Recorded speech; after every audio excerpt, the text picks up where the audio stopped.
Kok ini nggak tanggung jawab ninggalin Bubar lah.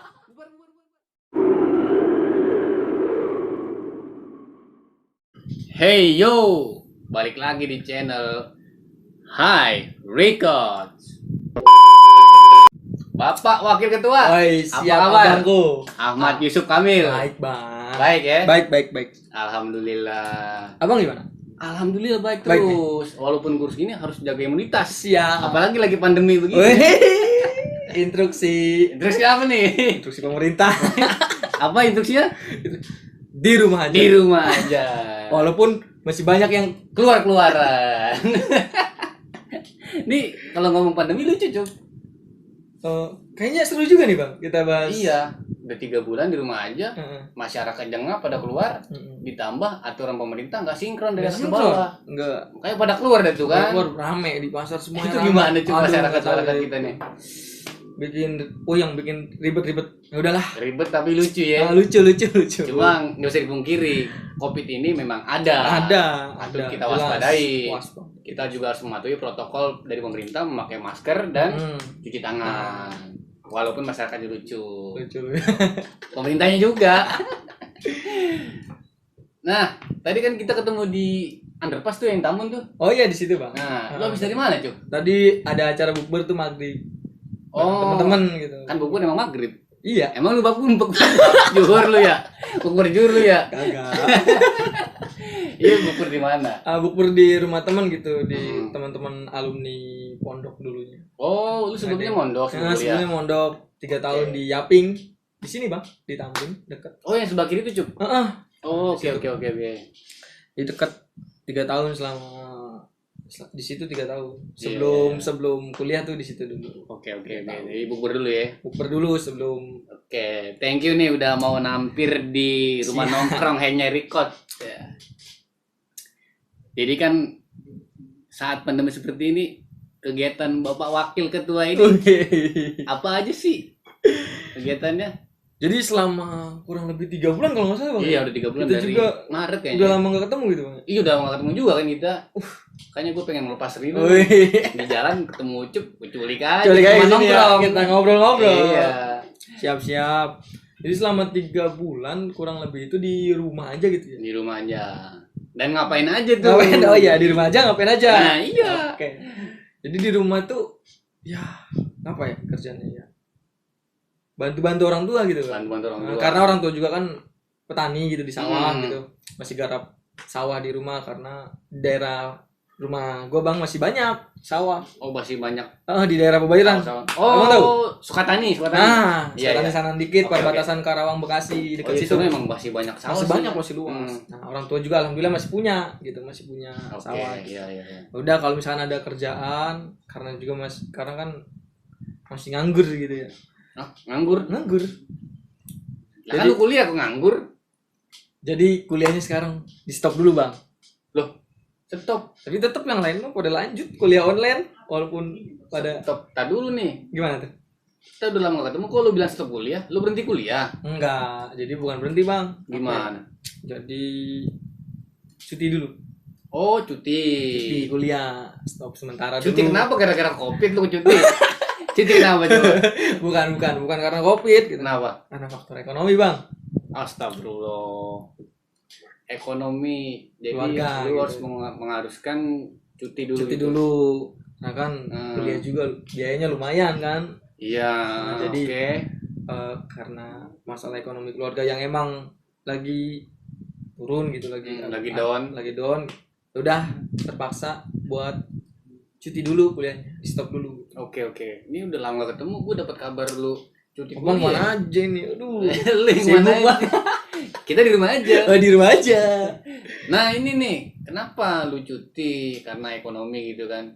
Nah gue pengen tahu nih kisahnya kayak gimana sih? Coba curhat-curhat sini sama abang. Siap. Jadi awalnya sebenarnya kalau diri saya pribadi gitu, Bang ya. Nggak mau cuti gitu. Oke. Karena emang pengen tetap lanjut kuliah, tetap lanjut pendidikan S1 gitu. Iya. Lulus dulu lah, baru kerja gitu. Diselesaikan tanggung jawab. Tanggung jawab di kampus juga kan. Gua sebelumnya ngejabat sebagai wakil gitu, Bang. Wakil di himpunan. Posisi sentral ya, posisi wakil ketua himpunan. Terus tiba-tiba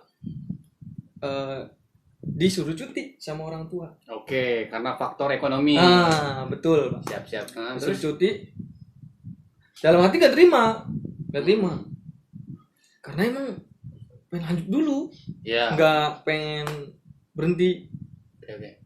Terus tiba-tiba dijelasin sama orang tua keadaannya kayak gimana. Ngasih pemahaman ke saya gitu, ke gue bang. Ya udah terima, walaupun emang agak kurang ikhlas gitu. Yeah. Ya udahlah, mungkin dari kejadian itu pasti kedepannya ada hikmahnya gitu buat gue pribadi dan mungkin orang tua juga gitu. Ya mungkin juga kalau misalkan gue di posisi lu itu emang cukup berat sih. Berat banget. Harus ninggalin perkuliahan, lingkungan kampus, organisasi, ditambah juga kita punya tanggung jawab sebagai ya cukup posisi sentral lah, wakil ketua ya kan, di organisasi. Agak cukup berat. Jadi gue bisa ngerasain itu kok. Respon teman-teman lu itu ketika lu tahu cuti itu seperti apa? Kan soalnya kan lu posisi sentral. Iya, diwakil gitu. Karena baru ngejabat juga belum lama, sekitar 2 bulan itu. Pasti kan ada pro dan kontra. Kenapa kau tiba-tiba cuti nih anak gitu? Kenapa kau tanda tanya dong. Tanda tanya, ada yang kok ini nggak tanggung jawab ninggalin organisasinya, kok nggak tanggung jawab nih? Ada aja pasti bang, walaupun nggak denger ke kuping, gitu. Ya udah, gue jelasin kan bang ke teman-teman. Iya. Alasan kenapa cuti, alasan kenapa ninggalin organisasi, mundur duluan gitu sebelum masa jabatannya habis. Dikasih pemahaman semuanya. Alhamdulillah kebanyakan teman-teman mengerti gitu. Lu jelasin juga tuh masalah ekonomi. Dijelasin semua detail. Kita terbuka kan sama temen. Iya. Nggak ada yang ditutup-tutupin. Jelasin semua, dibuka semua di situ. Tapi teman-teman alhamdulillah kebanyakan dari teman-teman responnya baik dan mengerti. Yang mengerti dan ngasih support gitu kan. Oke. Mungkin agak down juga gitu, lagi semangatnya di organisasi. Benar. Semangatnya kuliah. Terus tiba-tiba dibenturin sama masalah ekonomi. Dan mengharuskan gue harus cuti dulu gitu. Dan mengharuskan gue harus cuti bang. Iya, oke. Agak down juga. Nah teman-teman alhamdulillah teman-teman semuanya mengerti dan semuanya ngasih support gitu. Yakin pasti ada hikmahnya. Pasti bang, pasti. Percaya aja Tuhan itu pasti memberikan hikmah dari setiap ujiannya. Ya, benar bang. Itu dari sebuah bentuk cinta kasihnya kepada makhluknya. Ya nggak apa-apa lah. Gue juga pernah punya pengalaman ini real banget buat gue. Jadi tuh setelah gue lulus kuliah kan gue kerja di Grand Wisata tuh. Sini? Iya, yang Grand Wisata. Oh iya. Nah sekitar jam 9 pagi itu gue ke daerah Kranji, stasiun Bekasi tuh. Iya. Gue ngambil barang tuh buat keperluan kantor kan. Nah, pulang dari sana, dari stasiun Bekasi, gue ngisi bensin di daerah Margahayu. Di Margahayu? Tahu kan bensin Margahayu di kampus tuh dekat Unisma. Oh iya. Sebelah kiri kan. Ya gue tahu bang, gue tahu. Nah saat gue ngisi bensin itu jadi ada salah satu pengemis. Jadi pengemisnya ini nggak minta-minta, nggak ngamen. Jadi pengemisnya ini dia itu ngebukain tutup bensin, ntar tutup lagi sama dia, ngebantu gitu maksudnya. Oh iya. Cuma di situ gue nggak ngasih sedekah gitu kan. Nah udah malam, ini kan gue pulang kerja tuh sekitar jam 9 malam ya. Nah gue pulang kerja itu gue aja pengen main ke daerah kampus, mau nongkrong gitu kan.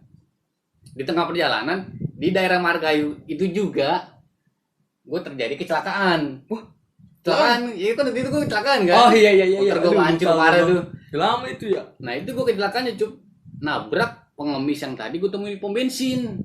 Ketemu lagi nabrak coba dia. Gue tabrak. Bajunya pun masih sama warna biru, gue masih ingat itu. Gue mikir kok ini bisa terjadi gitu loh. Apakah ini kebetulan? Bertanya-tanya kan, kok gue bisa nabrak yang tadi gue temuin. Jadi ada di pikiran gue, jadi keingetan ada pesan dari orang tua gue sebelumnya. Jadi pesannya ini seperti ini, bang, kalau kamu udah kerja, sisihkan gaji kamu untuk orang yang tidak mampu. Bener. Atau orang yatim gitu, yatim. Sedekah intinya. Sedekah, iya. Bilang iya pak gitu kan.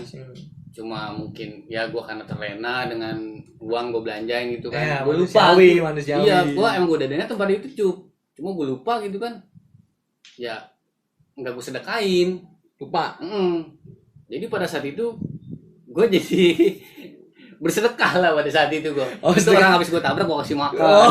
Iya, gue jadi sedekah otomatis tuh. Itu kan inget ya. teguran dari awal kan, ujian tuh. Ujian. Ini gue kasih ujian nih, Bang, biar lu inget bahwa lu harus sedekah sama orang. Nah, kan di situ ya, Bang. Di situ. Nah, ini juga gue yakin dari perjalanan hidup lu atau pengalaman lu ini pasti suatu saat ada hikmah yang lebih besar. Nah, kan coba lu udah cuti nih. Ya cuti sekarang, Bang. Jadi belum masih nganggur lah ya, di rumah. Turut berempati lah ya. Masih tetap semangat cuk menjalani hidup. Semangat. Enggak ada yang sia-sia. Ya kan lu udah cuti nih saat ini kan. Ada pengalaman yang menarik gak sih buat lu atau yang unik selama lu kuliah 3 semester gak? 3 semester. Nah, coba kali aja lu pengen berbagi dengan gua atau dengan penonton. Jadi walaupun kuliahnya cuma 3 semester gitu ya, dan sekarang cuti sementara dulu, banyak pengalaman gitu ya. Terutama di organisasi, teman-teman semuanya, banyak yang baik-baik lah, nemuin teman-teman yang banyak sifatnya, ada yang banyak dah, jadi A, B, C, beragam lah ya. Beragam sikapnya dia tuh. Jadi pengalamannya gitu di organisasi gitu, banyak temen, banyak ilmu yang didapat gitu. Ilmu di organisasi kan yang gak didapat di bangku kuliah gitu ya. Benar. Jadi kita seimbang gitu Bang. Ya kan belajar itu kan gak mesti di bangku kuliah kan. Bener, di organisasi pun bisa. Benar. Di organisasi. Nah, salah satunya organisasi pun yang paling banyak gitu ya. Pengalaman yang paling banyak tuh di organisasi gitu. Selama 3 semester itu yang paling banyak lu dapat ilmunya itu di organisasi. Ya, diskusi bareng, kajian, aksi semuanya ada didapetin itu di organisasi gitu. Kita berusaha bermanfaat gitu buat masyarakat juga, karena kan mahasiswa juga pengabdian pada masyarakat. Pengabdian itu kan. Tridharma perguruan tinggi. Udah lama nih kan. Tridharma perguruan tinggi kan salah satunya kan itu ya Bang ya. Iya. Pengabdian masyarakat gitu. Jadi ya itu lumayan pengalamannya gitu selama 3 semester itu. Ada hal yang tidak bisa lupakan nggak sampai saat ini? Satu hal aja deh. Satu hal. Iya, yang susah dilupain gitu. Ya entah hubungan spesial dengan cewek gitu kan. Kalau pernah berantem sama temen lu, ya apapun itu satu hal yang susah lupain. Apa ya? Aksi sih bener sih Bang. Itu aksi gimana ya, seru gitu. Aksi seru. Apa sih banyak kita kayak ngebela masyarakat itu, menyampaikan aspirasi di depan umum gitu, belajar gitu. Tapi ini aksi yang bukan anarkis ya. Bukan. Ini aksinya yang damai bukan anarkis. Bukan. Siap. Ini waktu udah mulai mepet cup. Udah mulai sahur soalnya kan. Mau sahur ini Bang, udah jam berapa gitu. Iya. Satu pertanyaan terakhir cup dari gua nih. Siap. Masih sama Sukma enggak, Cuk? Gimana? Waduh, pertanyaannya berat banget. Kopi dulu kali ya? Ya, boleh, kopi aja. Kan lagi enggak siang kan? Ya, malam. Kalau siang enggak boleh. Enggak boleh. Kan puasa. Kita harus puasa. Gimana? Masih sama Sukma atau tidak? Aduh. Sebelum saya jawab, boleh enggak nanya balik? Saya nanya ke Abang. Lu mau nanya dulu, baru jawab gitu. Iya, baru gua jawab Bang. Gua nanya dulu ke Abang. Boleh. Abang masih sama Kayopia? Ya, nyebut merek, Bul. Nyebut merek. Nah, bubar lah. Bubar.